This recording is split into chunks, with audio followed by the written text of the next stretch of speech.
Good morning friends, I am here with a new video. कई दिनों बाद आया हूँ, 4 दिन से कोई वीडियो अपलोड नहीं किया तो शिकायत भी आ रही थी आप लोगों की। तो आज जो नए वीडियो है इसमें हम चर्चा करेंगे RIE 2020। CE मैंने काट दिया है क्योंकि CEE हुआ नहीं है और आप लोगों के साथ साथ मैं भी निराशा में था। देखो, दुख सबको होता है, इतनी तैयारी की आपने, बेकार चली गई। लेकिन जिन लोगों ने 12वीं क्लास में, 12th में, +2 में तैयारी करी थी, उनकी तैयारी ज़रूर काम आ जाएगी। उन्होंने बहुत ज़्यादा अंक प्राप्त किए हैं तो उनका लाभ भी मिल जाएगा। सबसे पहले हम बात करेंगे कि फी रिफंड की बात करेंगे। फी रिफंड होगा या नहीं, आपका एडमिशन किस RIE में होगा, मेरिट लिस्ट कैसे बन रही है, नॉर्मलाइजेशन होगा या नहीं, मेरिट लिस्ट कब तक आ जाएगी, काउंसलिंग कब तक होगी, काउंसलिंग के लिए मुख्यतः क्या क्या चाहिए, एक RIE में प्रवेश के बाद दूसरी RIE में स्थानांतरण संभव है क्या, क्या काउंसलिंग में वेटिंग लिस्ट वालों को भी जाना चाहिए। आप लास्ट में है आपके निराशावादी कमेंट्स। मैं थोड़ा इंग्लिश में भी बोल के बता देता हूँ क्या क्या क्वेश्चन है। क्वेश्चन, मेन क्वेश्चन है वो ये है, in which RIE will you be admitted, how is the merit list being made, third है, विल नॉर्मलाइजेशन टेक प्लेस और नॉट, फोर्थ है, when is the merit list expected to be published, फिर है accepted time of counselling. चलिए धीरे धीरे बात करते हैं, अगर साथ साथ करते जाएंगे बात। लेकिन अगर आपने अभी तक चैनल को सब्सक्राइब नहीं किया तो सब्सक्राइब कर लीजिए और वीडियो को अंत तक देखिए जिससे आपको इसका पूरा पूरा लाभ मिले। तो फ्रेंड्स, सबसे पहले हम बात करते हैं फी रिफंड के बारे में। तो फी रिफंड के बारे में आप देखेंगे ब्राउजर में तो उसमें साफ लिख रखा है कि क्लेम्स फॉर रिफंड और at of application fee will not be entertained, यानी फी एप्लीकेशन फ़ी को आप वापस प्राप्त करने की कोशिश करेंगे तो ये कोई ध्यान नहीं दिया जाएगा। The application fee is not refundable, ये भी एक जगह लिखा हुआ है कि एप्लीकेशन फीस है वो वापसी के योग्य नहीं है। तो इस बात को तो भूल जाइए आप। अब इस तरफ चलते हैं जिसकी बात हमने की है। पहले फ्रेंड्स हम चलते हैं कि RIE की जो ऑफिशियल वेबसाइट है cee.ncert.gov.in, इसमें क्वेश्चन क्या है तो देखिए, इसको देखते हैं हम। वो की वो बात लिखी है, the CEE 2020 for admission into various teacher education programmes will not be held due to कोविड-19 पेंडेमिक सिचुएशन, यानी इस कोविड-19 महामारी के कारण ये जो CEE 2020 एडमिशन थे वो जो हो रहे थे वो नहीं हो रहे।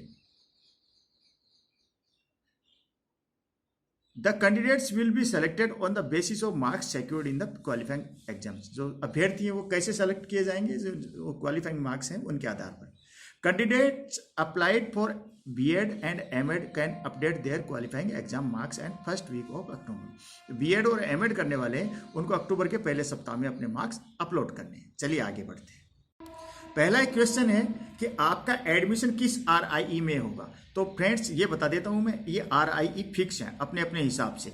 जैसे अजमेर वाली है RIE, इसमें राजस्थान, यूपी, हरियाणा, हिमाचल प्रदेश, जम्मू कश्मीर, दिल्ली, ये एरिया आ जाते हैं इसमें। ये स्टेट मतलब और भी स्टेट हैं तो ये भी आ जाते हैं इसमें।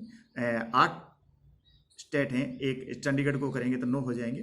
ऐसे ही अगर RIE भोपाल की बात करेंगे तो MP आ जाएगा, गुजरात आ जाएगा, महाराष्ट्र आ जाएगा, ऐसे स्टेट उसमें भी आ जाते हैं।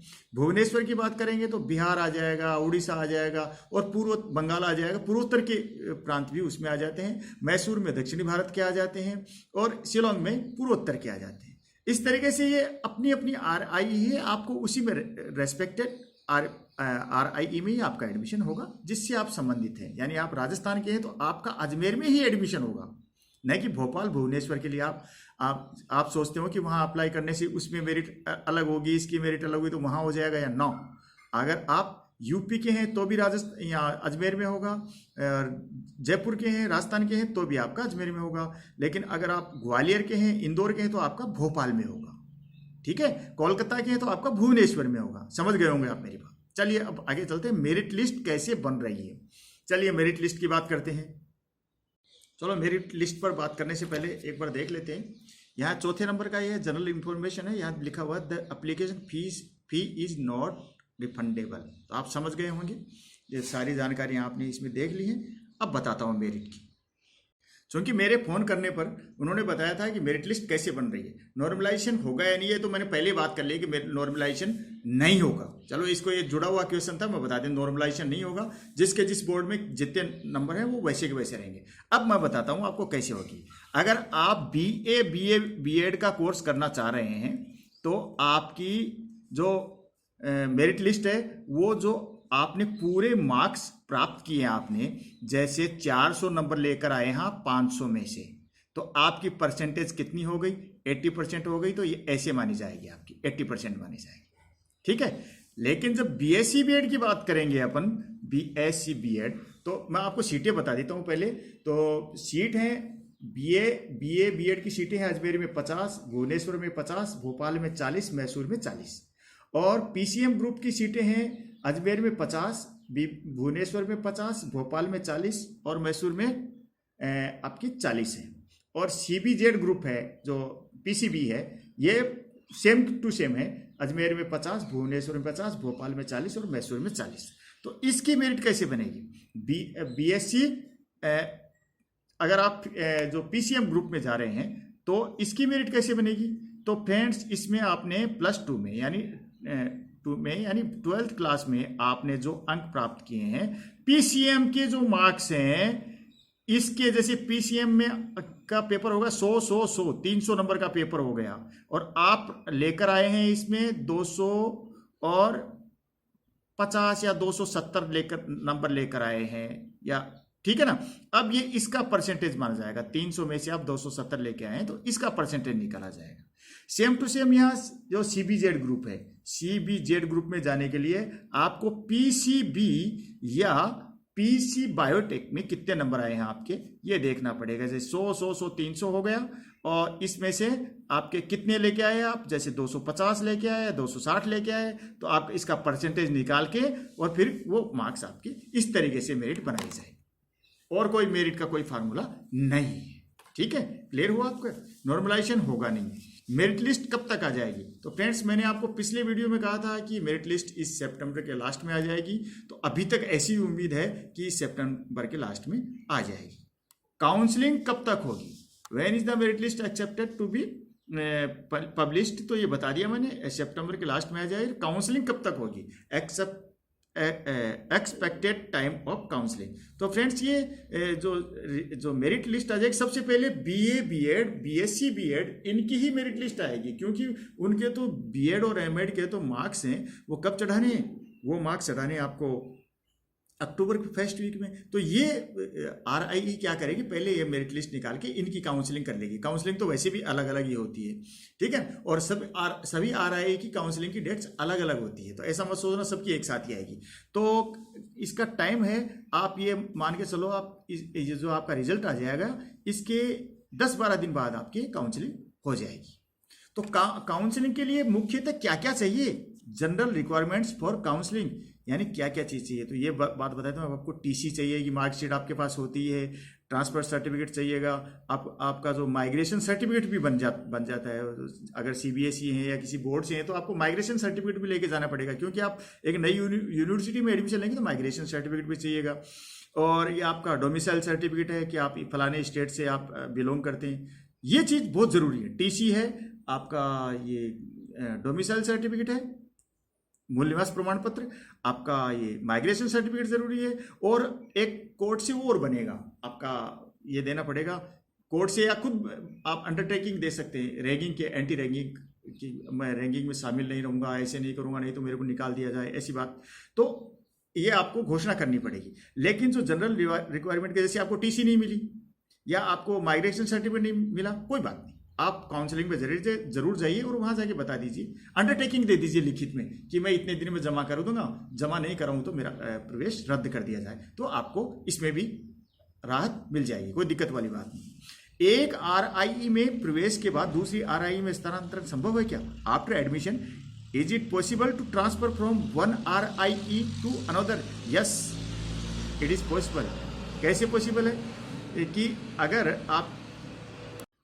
आपका एडमिशन अजमेर RIE में है, आपके पिताजी का ट्रांसफर हो गया कहीं और कहीं हो गया, तो आप मान लो भोपाल हो गया, तो आप भोपाल में एडमिशन ले सकते हैं, बशर्ते कि भोपाल RIE में कोई सीट वैकेंट हो। सीट वैकेंट होने की कंडीशन में वो लेने को तैयार हो तो आप वहां ट्रांसफर ले सकते हैं, अदरवाइज नहीं। ठीक है ना, बिल्कुल नहीं हो सकता। वो क्या काउंसलिंग में वेटिंग लिस्ट वालों को जाना चाहिए? If you are in waiting list should you go for counselling? Yes, जरूर जाना चाहिए, क्योंकि वेटिंग लिस्ट वाले कई बार दूसरी परीक्षाओं में पास हो जाते हैं। अब की बार भी देख रहे हो, कोई नीट में निकल जाएगा, कोई JEE एडवांस में निकल जाएगा, क्यों? साइंस में ऊंची परसेंटेज वाले हैं। अब की बार RIE में देख रहा हूँ कोई 96 बता रहा है, 92 बता रहा है, तो वो बच्चे निश्चित ही जहीन है अब की बार। तो जो ऊंची परसेंटेज वाले बच्चे हैं वो कई नीट में सेलेक्ट हो जाएंगे। ध्यान रखना, मेरी बात गौर से सुनो, नीट में सेलेक्ट हो जाएंगे कई बच्चे, JEE जो मेंस में सेलेक्ट हो, एडवांस में सेलेक्ट हो जाएंगे, तो कई इंजीनियर बन जाएंगे, कई इनमें डॉक्टर बन जाएंगे, कई और भी जैसे CU सेट का एग्जाम दिया है उसका रिजल्ट आएगा, उसमें कोई उनको अच्छा विकल्प मिल गया तो उसमें भी जा सकते हैं। तो आपको अगर, क्योंकि पिछली बार मेरी जानकारी में एक बच्चा था वो गया ही नहीं, वो CU में चला गया, तो आपका अगर कोई नंबर आता है आपका वेटिंग लिस्ट में भी, आपको जरूर जाना चाहिए। और आपके निराशावादी कमेंट्स, दोस्तों बड़े दुख के साथ कहना पड़ रहा है कि कई जो मेरे सब्सक्राइबर हैं वो बहुत निराशाजनक बातें लिख रहे हैं। सर हम क्या करें, मैं ऐसा कर लूँगा, वैसा कर लूँगा, मेरा ये चांस था, मैं अब क्या करूँगा, क्या। देखो दोस्तों, कुछ नहीं है, दुख मेरे को भी हुआ है, आप लोगों ने मेहनत की है, ठीक है, लेकिन आप ये भी तो जानते हैं कि कोरोना महामारी के कारण, कोरोना पेंडेमिक चारों तरफ पूरे देश में दिक्कत आ रही है,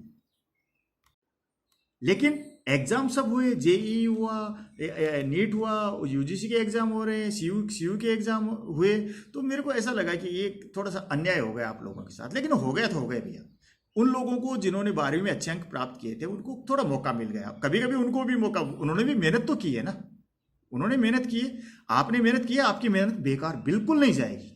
अगर आपके पास फुर्सत हो तो 1 साल वेट कीजिए, अगर RIE में ही पढ़ना है। और मैं बीच बीच में आपको RIE से संबंधित बातें बताता रहूँगा और पढ़ाता भी रहूँगा। रीजनिंग के वीडियो, टीचिंग एप्टीट्यूड के काफ़ी सारे मोर देन 100 वीडियोज़ हैं, वो आप देखते रहिए। अगर आप नए हैं या 12th क्लास में हैं या और भी बड़ी क्लास में हैं तो आप देखते रहिए, ठीक है फ्रेंड्स।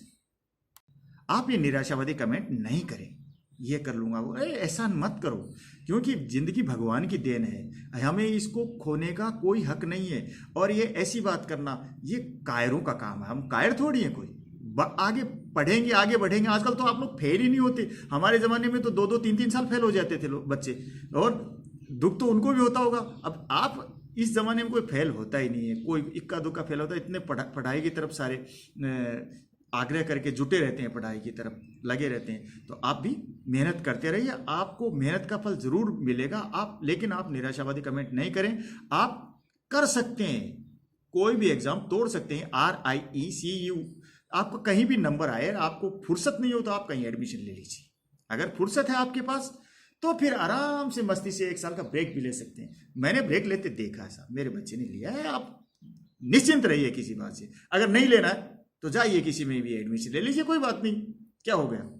BEd करनी है स्टेट से कर लीजिए, ओके। आज मैं इतनी बात करूंगा, नया वीडियो लेके आऊंगा मेरिट लिस्ट से संबंधित, ठीक है फ्रेंड्स। आपको धन्यवाद, आपने पूरा वीडियो देखा। नमस्कार, जय हिंद। अगर पसंद आया हो तो लाइक करें, शेयर करें, मेरे चैनल को सब्सक्राइब करें। अगेन जय हिंद।